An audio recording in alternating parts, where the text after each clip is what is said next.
Hello friends, welcome to Defence Matrix. तो एक significant development होने जा रहा है जहां पर हमारे डिफेंस सेक्रेटरी ने इंडिकेशन दिए हैं कि अब प्राइवेट सेक्टर के लिए जो डिफेंस के दरवाजे हैं ये और ज़्यादा खोले जा सकते हैं और जो टेक्नोलॉजीज़ में इनको पहले एंट्री नहीं थी अब वहां भी दी जा सकती है।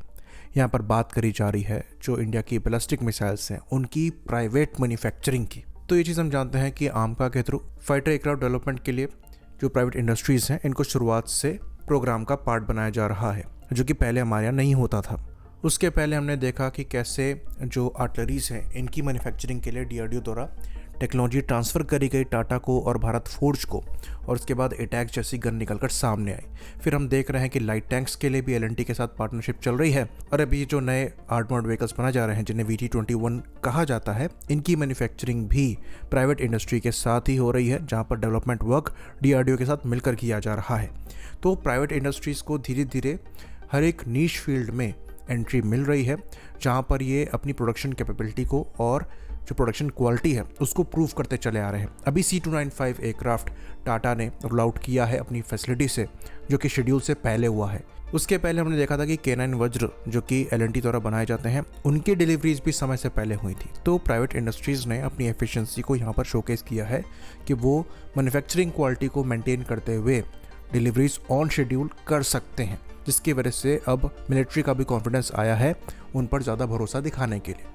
इसमें ऐसा नहीं हुआ कि पब्लिक सेक्टर कंपनीज खत्म हो गई हैं, वो भी एग्जिस्ट करेंगी, लेकिन इनके साथ एक प्राइवेट इंडस्ट्री बेस को भी खड़ा किया जा रहा है। और इसके पीछे रीज़न ये है कि रिसेंट कॉन्फ्लिक्ट्स में हमने देखा है, चाहे आप ईरान की बात कर लें, रशिया की बात कर लें, जिसकी मैन्युफैक्चरिंग कैपेबिलिटी स्ट्रांग है वही वॉर को सस्टेन कर पा रहा है। और ऐसे प्रोलॉन्ग कॉन्फ्लिक्ट्स में इवन सुपर पावर भी स्ट्रगल करती हैं अगर मैन्युफैक्चरिंग अच्छी नहीं है।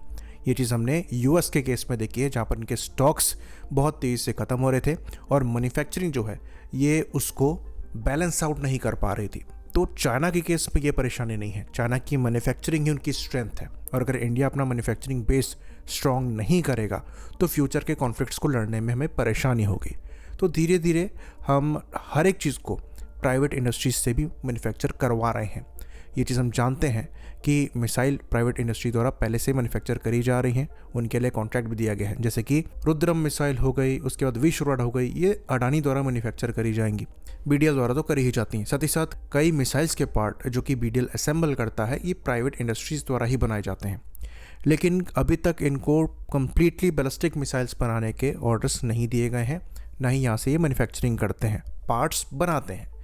तो अब ये चीज़ भी चेंज होने जा रही है, जैसे कि अग्नि सीरीज़ की मिसाइल्स हो गई, अब ये प्राइवेट इंडस्ट्रीज़ भी बनाएंगी, और जब ये बनाएंगी तो इनके नंबर्स जो हैं ये हम बढ़ा पाएंगे रिक्वायरमेंट के हिसाब से। और जैसा कि हमने ईरान के कॉन्टेक्स्ट में देखा है कि जब लड़ाई लंबी चलती है तो आपको ये मिसाइल्स हज़ारों में नहीं चाहिए, ऑलमोस्ट लाखों में चाहिए। न्यूक्लियर कैपेबल मिसाइल भले ही कम नंबर में चाहिए हो, पर जो कन्वेंशनल मिसाइल्स हैं ये आपको बड़े नंबर्स में चाहिए होंगी। तो लाइकली यहाँ पर शुरुआत हो सकती है प्रणय और अग्नि प्राइम मिसाइल से, उसके बाद शौर्य मिसाइल भी यहाँ पर शामिल हो सकती है। फिर न्यूक्लियर कैपेबल मिसाइल पर धीरे धीरे हम आगे बढ़ेंगे, जिसमें अग्नि सीरीज़ की दूसरी जो मिसाइल्स हैं वो इनके द्वारा मैन्युफैक्चर करी जाएंगी। तो इंडिया जैसी कंट्री के लिए बैलिस्टिक मिसाइल्स के बड़े स्टॉक्स को मेंटेन करना ज़रूरी है। हम पहले ही लॉन्ग रेंज रॉकेट्स जो हैं ये मैन्युफैक्चर कर रहे हैं, जिसमें बड़ा हाथ प्राइवेट इंडस्ट्री का है, जैसे कि सोलार इंडस्ट्री को हम जानते हैं पिनाका रॉकेट्स मैन्युफैक्चर करने के लिए, इवन वो लॉन्ग रेंज के जो LRGR वर्जन्स हैं वो भी मैन्युफैक्चर करेंगे। इवन अब यहाँ तो कॉन्फिडेंस आ गया है कि ये खुद से लॉन्ग रेंज रॉकेट आर्टलरीज को बनाने के लिए काम कर रहे हैं, जहाँ पर 300 से 400 किलोमीटर की रेंज का जो आंकड़ा है वो अचीव करने की कोशिश करी जा रही है।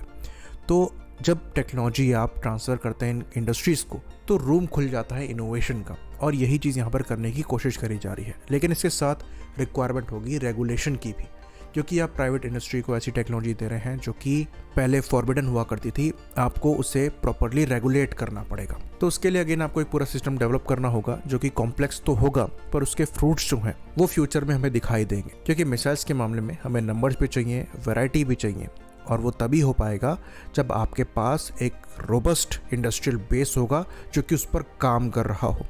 और इसलिए अब इस फील्ड को भी खोला जा रहा है, जो कि एक अच्छी न्यूज़ है। आई होप इन्फॉर्मेशन यहाँ पर क्लियर रही हो। इसी बात पर इस वीडियो को हम ख़त्म करेंगे। लाइक करिए, सब्सक्राइब करिए। जय हिंद।